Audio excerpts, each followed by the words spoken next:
Sweet potato ರೋಟಿ ಇವತ್ತಿನ recipe. Chapati ಅಂತ ಸಹ ಹೇಳಬಹುದು. ಗೆಣಸನ್ನು ಸ್ಟೀಮ್ ಮಾಡಿ ಮತ್ತು ಅದಕ್ಕೆ ಕೆಲವೆಲ್ಲ ಸಾಮಗ್ರಿ ಹಾಕಿ ಮಾಡಿದಂತಹ ರೊಟ್ಟಿ ತುಂಬ ರುಚಿಯಾಗಿರುತ್ತದೆ ಇದು. ನಮಸ್ತೆ ಫ್ರೆಂಡ್ಸ್, ಗುಡ್ ಫುಡ್ ಲ್ಯಾಂಡ್ ಚಾನಲಿಗೆ ನಿಮಗೆಲ್ಲರಿಗೂ ಆತ್ಮೀಯ ಸ್ವಾಗತ. ತುಂಬ ಮೃದುವಾದ ಚಪಾತಿಯನ್ನು ನೀವೊಮ್ಮೆ ಟ್ರೈ ಮಾಡಿ ನೋಡಿ. ಇದು ನೋಡಿ, ನಾನು ಒಂದು 10 ಪೀಸಿನಷ್ಟಿದೆ, ಅದನ್ನು ಸ್ಟೀಮ್ ಮಾಡ್ತಾ ಇದ್ದೇನೆ ನೋಡಿ. ಸ್ವಲ್ಪ ಸಾಫ್ಟ್ ಆಗುವವರೆಗೆ ಸ್ಟೀಮ್ ಬೇಯಿಸಿದ್ರಾಯಿತು. ಇದು ಬೇಗ ಬೇಯ್ತದೆ. ರೌಂಡಾಗಿ ಕಟ್ ಮಾಡಿ, ಇಡೀ ಬೇಯಿಸಲಿಲ್ಲ ನಾನು, ರೌಂಡಾಗಿ ಕಟ್ ಮಾಡಿದ್ದನ್ನು ಬೇಯಲಿಕ್ಕಿಟ್ಟೆ, ಬೇಗ ಬೇಯ್ತದೆ ಅಂತ. ಇದನ್ನು ನೋಡಿ ಈ ರೀತಿ ಮ್ಯಾಶ್ ಮಾಡಬೇಕು. ಎಲ್ಲವನ್ನು ಚೆನ್ನಾಗಿ ಮ್ಯಾಶ್ ಮಾಡಿದ್ದೇನೆ. ಇದಕ್ಕೆ ನಿಮಗೆ ಖಾರಕ್ಕೆ ಬೇಕಾದಷ್ಟು ಚಿಲ್ಲಿ ಫ್ಲೇಕ್ಸ್ ನಾನು 1 ಟೀ ಸ್ಪೂನ್ ಹಾಕಿದ್ದೇನೆ, 1 ಟೀ ಸ್ಪೂನ್ ಜೀರಿಗೆ, ಉಪ್ಪು, ಅರ್ಧ ಟೀ ಸ್ಪೂನ್ ಅರಸಿನ, ಮತ್ತು ಒಂದು 1/4 ಟೀ ಸ್ಪೂನಷ್ಟು ಓಂಕಾಳು, ಮತ್ತು ಸಣ್ಣಗೆ ಹೆಚ್ಚಿದ 1 ಟೀ ಸ್ಪೂನ್ನಷ್ಟು ಶುಂಠಿ, ಅದರ ಜೊತೆ ಕೊತ್ತಂಬರಿ ಸೊಪ್ಪು ಒಂದು 3 ಟೀ ಸ್ಪೂನ್ನಷ್ಟು ಹಾಕಿದ್ದೇನೆ. 2 ಟೀ ಸ್ಪೂನ್ನಷ್ಟು ಎಣ್ಣೆ ಹಾಕಿದ್ದೇನೆ, ಯಾವುದೇ ಎಣ್ಣೆ ಹಾಕ್ಕೊಳ್ಬೋದು. ಒಂದು ಅರ್ಧ ಲಿಂಬೆ ರಸ. ಇದನ್ನೆಲ್ಲ ಒಂದು ಸಲ ಚೆನ್ನಾಗಿ ಮಿಕ್ಸ್ ಮಾಡುವ ನಾವು ಈ ರೀತಿ. ಸಿಹಿ ಗೆಣಸಿಗೆಲ್ಲ ಖಾರ ಮತ್ತು ಉಪ್ಪು ಎಲ್ಲ ಚೆನ್ನಾಗಿ ಹಿಡಿಬೇಕು ನೋಡಿ, ಅದಕ್ಕೋಸ್ಕರ. ಈಗ ಗೋಧಿ ಹಿಟ್ಟು ಒಂದು 2 ರಿಂದ 2.5 ಕಪ್ಪಿನಷ್ಟು ಹಾಕ್ಕೊಳ್ಬೋದು. ಅದು ನಾವು ನೋಡಿ ಹಾಕ್ಕೊಳ್ಬೇಕಾಗ್ತದೆ. ಸ್ವಲ್ಪ ನೀರು ಬೇಕಿದ್ದರೆ ಹಾಕ್ಬೋದು, ಇಲ್ಲಾಂದರೆ ಬೇಡ. ಇದೇ ರೀತಿ ಚಪಾತಿ ನಾದೋ ಹಾಗೆ ಅಂಟು ಮಾಡಿದ್ರಾಯ್ತು. ಇದನ್ನು ಸಹ ಒಂದು ಸಲ ಮಾತ್ರ ಈ ರೀತಿ ಗೋಧಿ ಹಿಟ್ಟಿನ ಜೊತೆ ಸಿಹಿ ಗೆಣಸು ಚೆನ್ನಾಗಿ ಮಿಕ್ಸ್ ಆಗಬೇಕಿದು ನೋಡಿ. ಈ ರೀತಿ ಚೆನ್ನಾಗಿ ಮಿಕ್ಸ್ ಒಂದು ಸಲ ಮಾಡಿಕೊಳ್ಬೇಕು. ನಂತರ ನೀರು ಬೇಕಿದ್ದರೆ ನೀರು ಹಾಕಿ ಇದನ್ನು ಅಂಟು ಮಾಡಬೇಕು.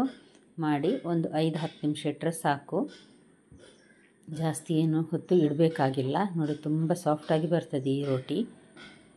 ಸಾಫ್ಟಾಗಿದೆ ನೋಡಿ. ಸ್ವಲ್ಪ ಮೇಲೆ ಎಣ್ಣೆ ಹಾಕಿ ನಾನು ಇದನ್ನೊಂದು 5 ನಿಮಿಷ ಪಕ್ಕಕ್ಕಿಟ್ಟು ಚಟ್ನಿಗೊಂದು ರೆಡಿ ಮಾಡ್ತೇನೆ. ಯಾವುದೇ ಚಟ್ನಿ ಜೊತೆ ತಿನ್ನಲಿಕ್ಕೆ ಇದು ಒಳ್ಳೆಯದಾಗ್ತದೆ.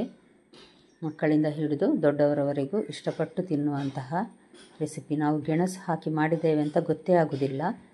ನೀವು ಒಂದು ಸಲ ಮಾಡಿ ನೋಡಿ, ಖಂಡಿತ ಗೊತ್ತಾಗೋದಿಲ್ಲ ಇದರಲ್ಲಿ ಏನು ಹಾಕಿದ್ದೇವೆ ಅಂತ ನೋಡಿ. ಇದೇ ರೀತಿ ಎಲ್ಲ ಉಂಡೆ ಮಾಡಿ ಇಟ್ಕೊಂಡಿದ್ದೇನೆ ನಾನು. ಇವಾಗ ಚಪಾತಿ ಲಟ್ಟಿಸೋ ಹಾಗೆಯೇ ಲಟ್ಟಿಸಿದ್ರಾಯಿತು. ಇದು ನಾನು ಡಬಲ್ ಲೇಯರಲ್ಲಿ ಮಾಡಲಿಲ್ಲ, ಸಿಂಗಲ್ ರೋಟಿ ಲಟ್ಟಿಸಿ ಮಾಡಿದ್ದಿದ್ದು ನೋಡಿ. ತೆಳುವಾದ್ರೆ ಆಯ್ತಿದು, ತುಂಬ ದಪ್ಪ ಇಡಬೇಕಾಗಿಲ್ಲ. ಎಷ್ಟು ತೆಳು ಮಾಡಿದರೂ ಸಾಫ್ಟಾಗಿರ್ತದೆ ಇದು ನೋಡಿ. ತುಂಬ ತೆಳುವಾಗಿ ಲಟ್ಟಿಸಿದ್ದೇನೆ ನಾನು, ದಪ್ಪ ಮಾಡಬೇಕಾಗಿಲ್ಲ ಇದನ್ನು. ಇದು ಗೆಣಸನ್ನು ನಾವು ಸ್ಟೀಮ್ ಮಾಡಿದ್ರಿಂದ ತುಂಬ ಸಾಫ್ಟಾಗಿ ಬರ್ತದೆ. ಅಷ್ಟೇ ಅಲ್ಲ, ಇದು ಸಿಹಿ, ಅದರ ರುಚಿ ಕೂಡ ಸಿಹಿಯಾಗಿರ್ತದೆ ನಮಗೆ ಸ್ವಲ್ಪ ತಿನ್ನುವಾಗ. ಇದು ರೋಟಿ ಬೆಂದ ಮೇಲೆ ಹಾಕಲಿಕ್ಕೆ ಅಂತ ತುಪ್ಪ ತೆಗೆದಿಟ್ಟಿದ್ದೇನೆ. ತುಪ್ಪ ಹಾಕಿದ್ರೇ ಇದಕ್ಕೆ ರುಚಿ ಆಗೋದು. ಮಧ್ಯಮ ಉರಿಯಲ್ಲಿಟ್ಟಿದ್ದನ್ನು ಬೇಯಿಸುವ. ಈಗ ಈ ರೀತಿ ಟಿಶ್ಯೂ ಪೇಪರ್ ಅಥವಾ ಬಟ್ಟೆಯಲ್ಲಿ ಪ್ರೆಸ್ ಮಾಡ್ಬೋದು. ಸ್ವಲ್ಪ ನೋಡಿ, ತುಪ್ಪ ಹಾಕ್ತಾ ಇದ್ದೇನೆ. ತುಪ್ಪ ಹಾಕಿದಷ್ಟು ರುಚಿ ಜಾಸ್ತಿ ಇದಕ್ಕೆ, ಎಣ್ಣೆಯ ಬದಲು. ಚೆನ್ನಾಗಿ ಬೆಂದಿದೆ ನೋಡಿ, ಉಬ್ಬಿ ಸಹ ಬರ್ತಾ ಇದೆ ಚೆನ್ನಾಗಿ. ಒಂದು ಸಲ ಖಂಡಿತ ಟ್ರೈ ಮಾಡಿ ನೋಡಿ. ನೀವಿನ್ನೂ ನನ್ನ ಚಾನಲನ್ನು ಸಬ್ಸ್ಕ್ರೈಬ್ ಮಾಡಿಲ್ಲ ಅಂದರೆ ದಯವಿಟ್ಟು ಸಬ್ಸ್ಕ್ರೈಬ್ ಮಾಡಿ. ಹಾಗೂ ನಿಮ್ಗೆ ಇಷ್ಟ ಆದರೆ ಲೈಕ್ ಬಟನನ್ನು ಪ್ರೆಸ್ ಮಾಡಿ ಮತ್ತು ಫ್ಯಾಮಿಲಿ ಫ್ರೆಂಡ್ಸಿಗೆ ಶೇರ್ ಮಾಡೋದನ್ನು ಮರಿಬೇಡಿ. ನೋಡಿ, ಒಂದು ರೋಟಿ ರೆಡಿ ಆಯಿತು.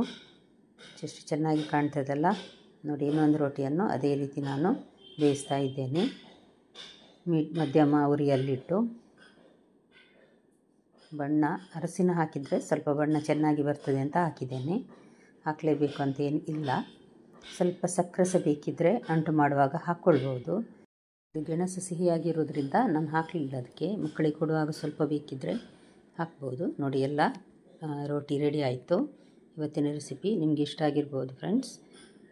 ನಾಳೆ ಇನ್ನೊಂದು ಹೊಸ ಅಡಿಗೆಯೊಂದಿಗೆ ನಿಮ್ಮನ್ನು ಮತ್ತೆ ಭೇಟಿ ಆಗ್ತೇನೆ. ಧನ್ಯವಾದ.